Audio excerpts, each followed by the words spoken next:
Hey guys, today we're going to learn how to ignore people who try to discourage you.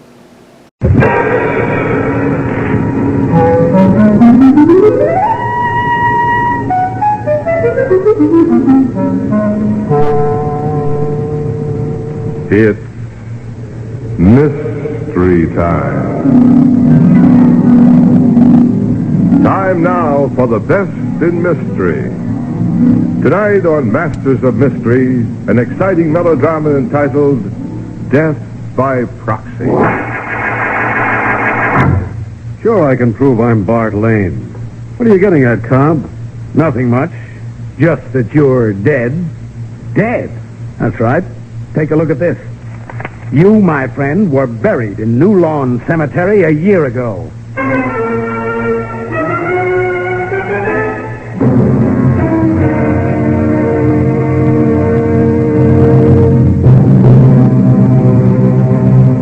Good evening. This is Don Dowd, your host for Mystery Time. Back again to introduce another in ABC Radio's great Monday through Friday lineup of mystery dramas. Every night at this time, a new and different story. Our drama tonight on Masters of Mystery, presented live from New York, is written by Jerry McGill. Listen now to the story of a man who confronted his wife with a ghost of the past, himself, as Masters of Mystery brings you Death by Proxy.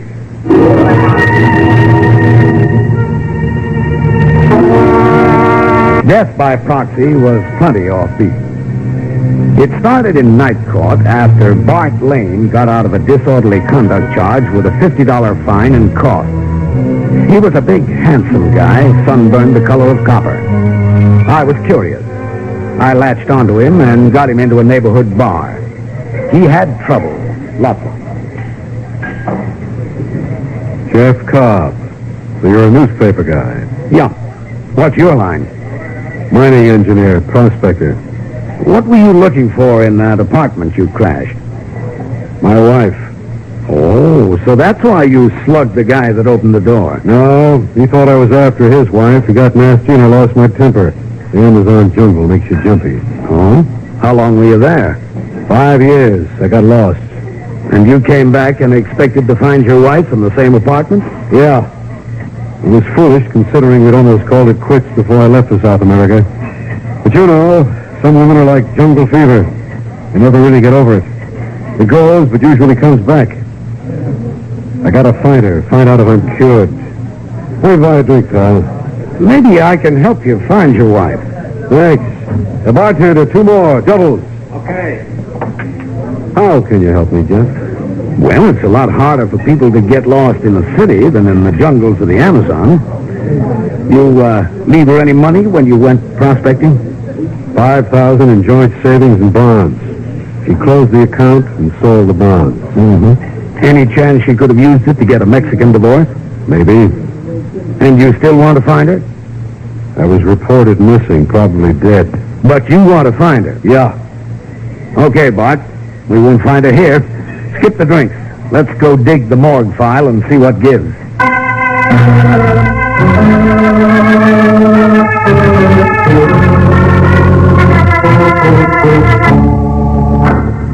I took Bart Lane to the news leader office and left him in the reception room to cool his heels while I dug through the morgue file for a lead on his wife. I found it all right, but with a twist that sent me out to the reception room for a fast double check on his story. You find anything, Jeff? Yeah, plenty. What? Where is she?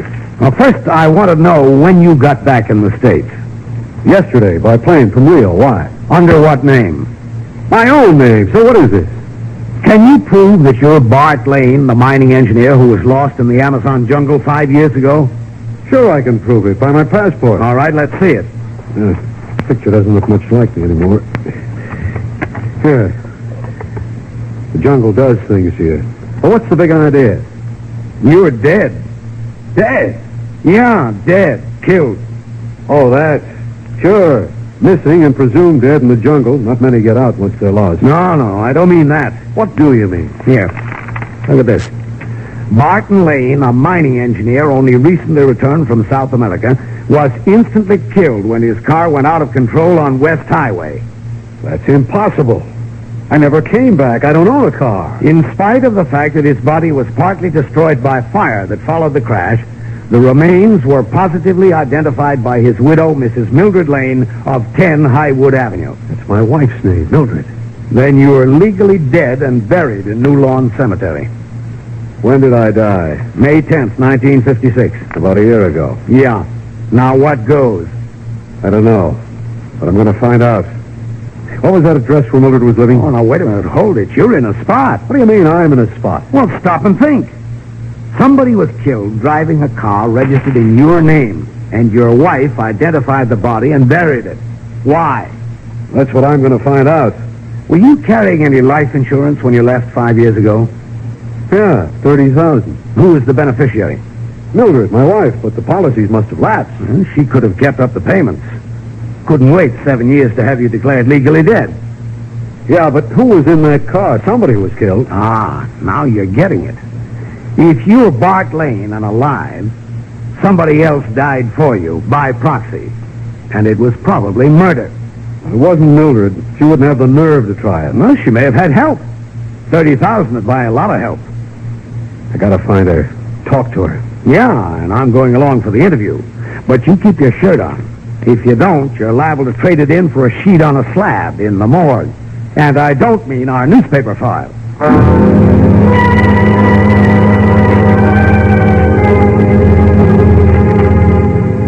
I got my car out of the garage and drove Bart Lane over to the last known address of his wife. Number 10 Highwood Avenue turned out to be a fairly plush apartment building. I questioned the switchboard operator. Well, I'm sorry, but there isn't anyone by the name of Mrs. Mildred Lane living here. How long have you been working here? About 6 months. Mildred Lane's husband was supposed to have been killed in an auto accident about a year ago. She gave this address when she claimed the body. I heard about that from the girl who ran the switchboard before I took the job. What did you hear? Oh, just that her husband was killed right after he came back from South America. Been lost in the jungle or something. That's the woman. What happened? She move out? No, she's still here. Well, under what name?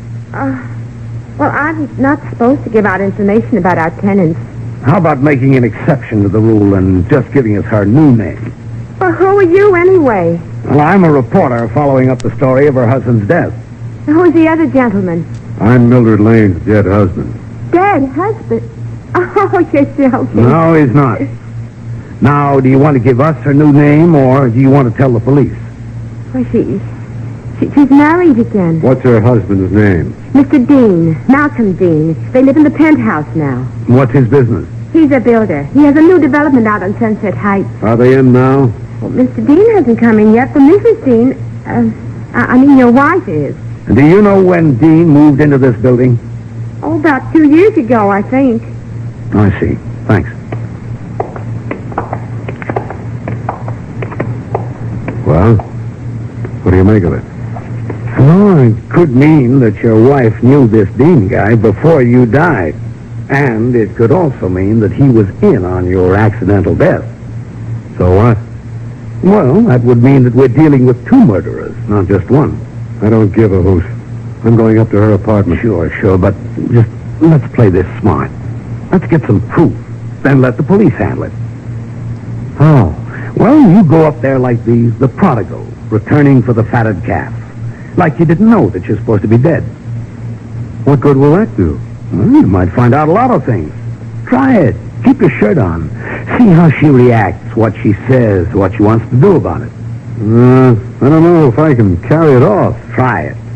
You can always call the cops, and I'll be waiting right here. Well, okay, I'll try it.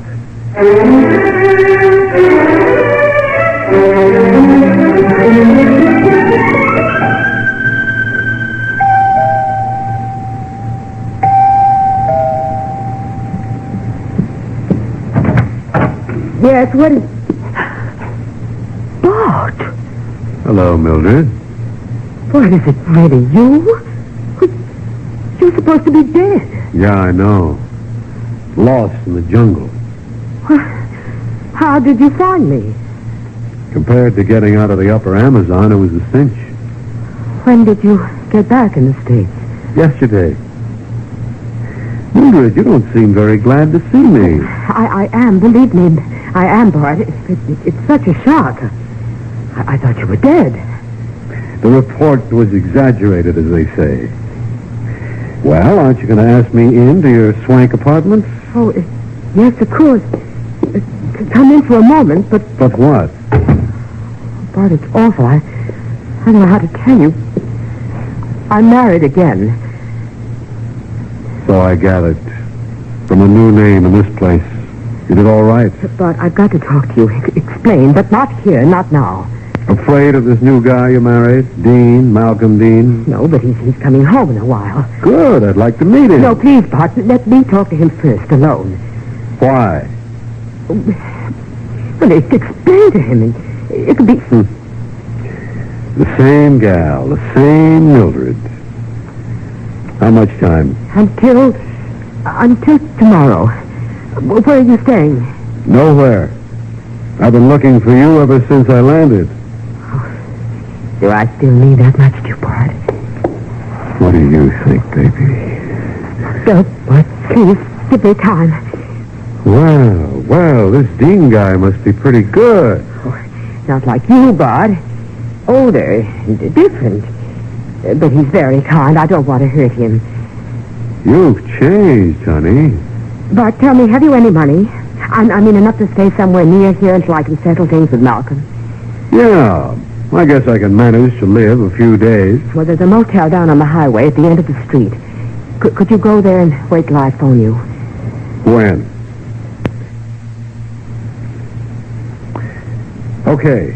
Okay, Mildred.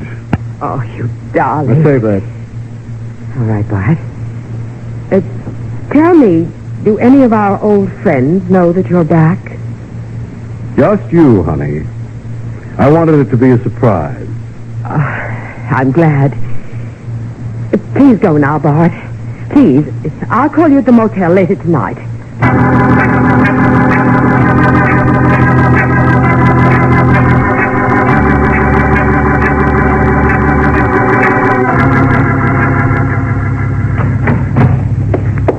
Okay, Bart. You're all set.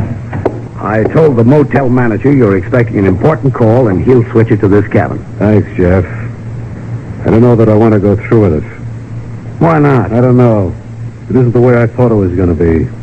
Well, how did you think it was going to be? I thought I'd want to get Mildred back at any price. Or kill her. And how do you feel? Sick, tired, old. Almost as if I were really dead. Oh, come on. Snap out of it. You can't stay dead all your life. Why not? Look, aren't you forgetting that you didn't just die a natural death? It looks like you were murdered for your insurance. It looks like your wife and this guy, Dean, are parlaying your money into a fortune. I don't care about the money. Well, then think about the guy they must have killed to take your place. You owe him something. And I owe you a story, don't I? No, there'll be a story no matter what you do. I know enough already to be certain a crime has been committed. Now, if you don't want to help find out how and why, I'm calling the cops. Okay, you're right. Besides, I would like to know what Mildred's going to do. Well, I've got a pretty good notion.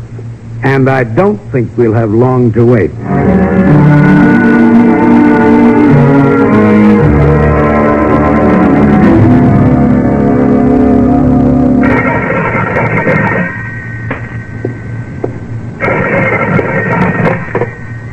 Hello, Sunset Heights Development. Malcolm, Oh, hello, Mildred.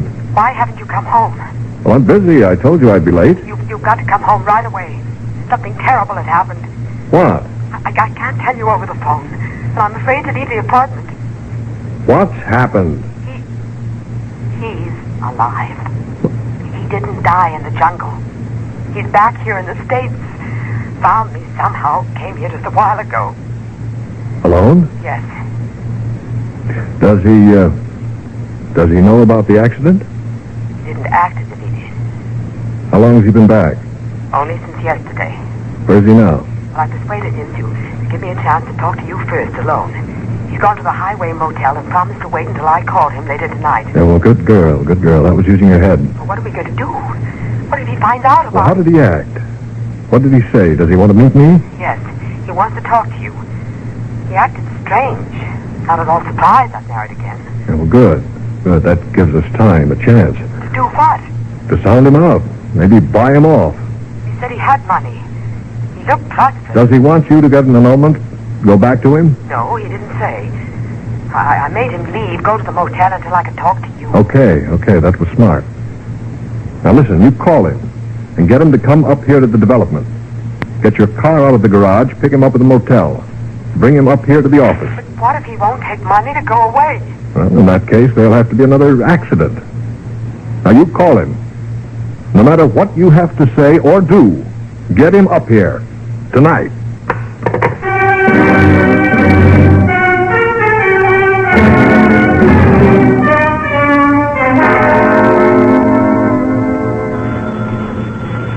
There's your call, Bart. Take it. Suppose she wants to come here. Well, let her come. Listen to what she has to say. I'll get out.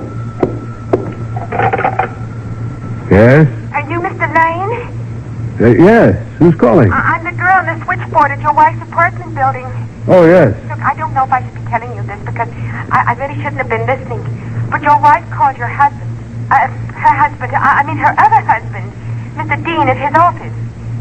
All right, miss. Why did you call me? Mrs. Dean, your wife is going to call you. Yes, I know that. But she's going to get you to go up to the new development on Sunset Heights and meet Mr. Dean. Good. But why are you calling and telling me this?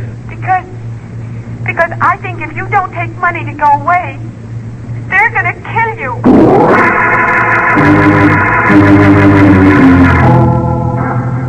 Once in a blue moon, you run into a yarn that has more twists than the rope that hangs a lot of people who think they can get away with murder.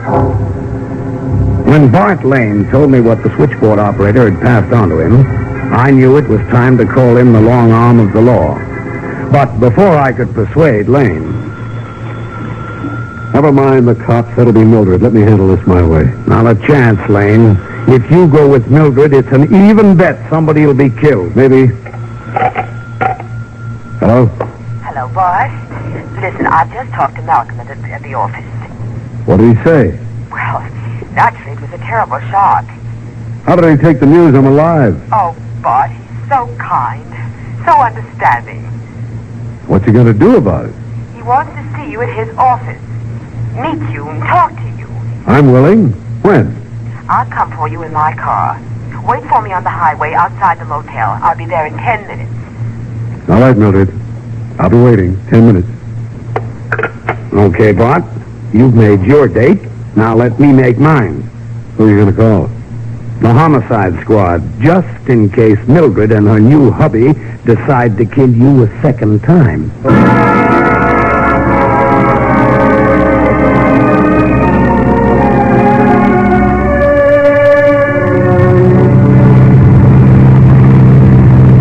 How much farther, Mildred? Now it's just ahead, in the woods along the ridge. What are you stopping for? Bart, let's talk for a moment. Why? What's there to talk about? You? Us? What really happened? I got lost. Died. Remember? Well, I mean, did you find what you went after? You mean the gold? Yes. Did you find any? A little. Much? Enough. But what do you care? You seem to have done pretty well. Oh, not really. Malcolm isn't rich. His real estate development is speculation. But that isn't what I'm getting at. What are you getting at? Oh, Bart, you know. Couldn't we try again? Go away, out of the country, far away. What about Malcolm? No, I can handle him. He wouldn't dare say anything. We might even be able to get some money out of him. If you haven't enough. You'd do anything for money, wouldn't you, Mildred? Bart, don't say that. I'm only thinking of you. Oh, how you must have suffered all these years. Stop it, honey. You're breaking my heart. Oh, Bart, don't you believe me? No, Mildred, he doesn't. Malcolm! Yes.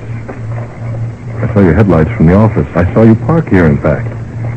I thought I'd come over and see how you two were getting on. Great. I gather you got an earful. Oh, yes, quite an earful, Lane. And don't bother to get out of the car. We're going on from here. Where? Well, I want to show you our new development. It's quite interesting. We have several excavations dug, all ready for the pouring of the concrete. One of them will make a very nice grave. Malcolm, you said... Yes, too much has been said, my dear. Now start the motor. I'll get in the back of the car. Wait a minute. What's the idea of the gun? Let's have it on the Well, line. it's really very simple, Lane.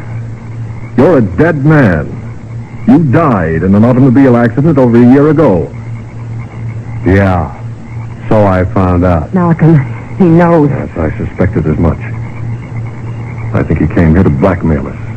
Bleed us white as the price of silence. Wrong, Dean. Dead Well, wrong. it doesn't matter.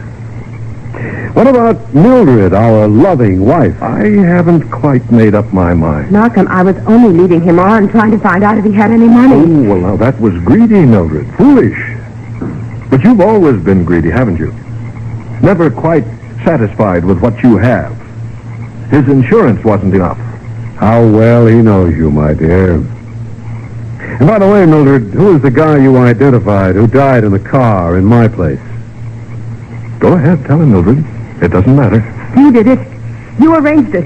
Picked up that hitchhiker, wrecked the car, burned the body. Oh, so that's how it was done. Yes. So now let's go over to the side of my first model house, shall we?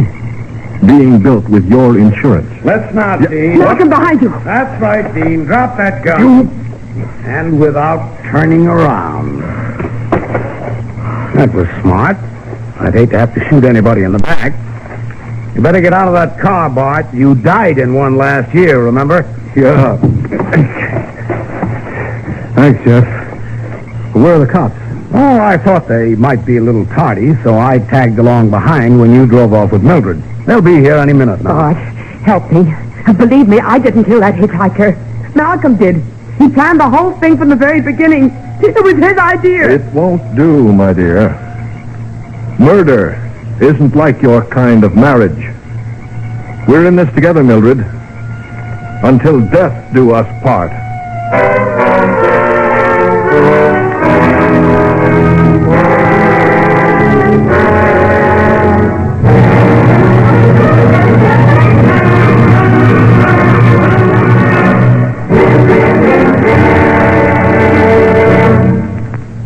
This is Don Dowd again, your host for Mystery Time.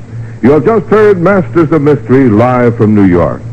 Tonight's play, Murder by Proxy, was written by Jerry McGill and produced by Clark Andrews in association with Ronald Dawson and Robert Arthur. Featured in tonight's drama were Everett Sloan, George Petrie, Kathleen Cordell, and Lyle Sudrow.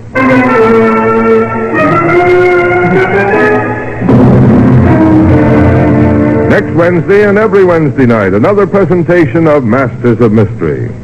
Tomorrow night, Mystery Time brings you Mystery Classics, presenting Death Rides the Storm by John West. Be with us then, won't you?